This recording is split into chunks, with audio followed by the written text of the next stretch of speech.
New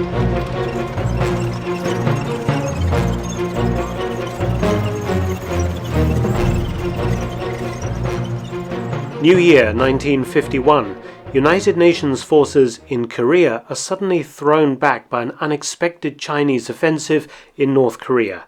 The war had appeared to be won, as US-led forces had beaten the North Koreans all the way back to the Chinese border, before Mao Zedong suddenly intervened to help save his communist ally Kim Il-sung from total defeat. The massive Chinese offensive soon pushes UN forces back towards Seoul. The British 29th Infantry Brigade was thrust into the line near Koyang, 12 miles northwest of Seoul. In freezing snowstorms, the brigade dug in. On the left flank, a battalion of the Royal Ulster Rifles is supported by 15 Cromwell tanks. The Cromwells of World War II vintage were from 2 units. 8 were from the reconnaissance troop, the 8th King's Royal Irish Hussars, and 7 from Royal Artillery regiments supporting 29 Brigade, used as mobile observation posts by the artillery. The new large British tank, the Centurion Mk.III, was too wide to get through narrow road passes to the brigade's position, nicknamed Happy Valley by the troops. Before dawn on the 3rd of January 1951, the Chinese attacked. The Chinese used human wave tactics and managed to overwhelm the British tanks like swarming ants, destroying or immobilizing 12 with grenades, satchel charges or pole charges. The surviving men of the Royal Ulster Rifles managed to withdraw, but lost 157 killed or captured, while the Hussars and the artillerymen in the tanks lost 42 men. But not all of the British Cromwell tanks were destroyed. Several were captured and used by the Communists.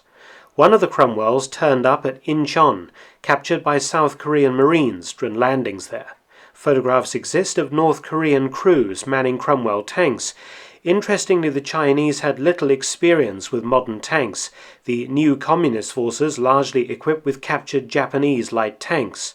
North Korea, in contrast, had received hundreds of ex-Soviet T-34s, and their trained crews could easily man a British Cromwell. Fast forward a few weeks, and the Centurion Mk.IIIs of 3rd Squadron, 8th Hussars, was advancing once again on the devastated South Korean capital at Seoul. On the 11th of February 1951, 2 Centurions, under the command of Captain Strachan, spotted an armoured vehicle hiding under the right side of the Han River railway bridge. Through his optics, Strachan could see that it was a tank, but it was too far away to identify exactly the model or type. However, as it was to his front, it had to be dealt with. The tank had probably been hidden under the bridge to protect it from US aircraft and also attempt to deny a UN crossing of the Han at that point. In what would prove to be a record distance shot at the time, a Centurion fired an armor-piercing round at 3,000 yards, or 1.7 miles, hitting the unidentified tank. A second Centurion joined in, also hitting the tank, which was brewed up. No shots were fired by the enemy tank during the engagement. Strachan and his companion Centurion moved forward to investigate and were surprised to discover that the mystery tank wasn't a T-34, but a British Cromwell belonging to the 8th Hussars. It was one of the tanks captured in Happy Valley. It is perhaps ironic that the first ever tank kill achieved by this superb Centurion was against a British tank.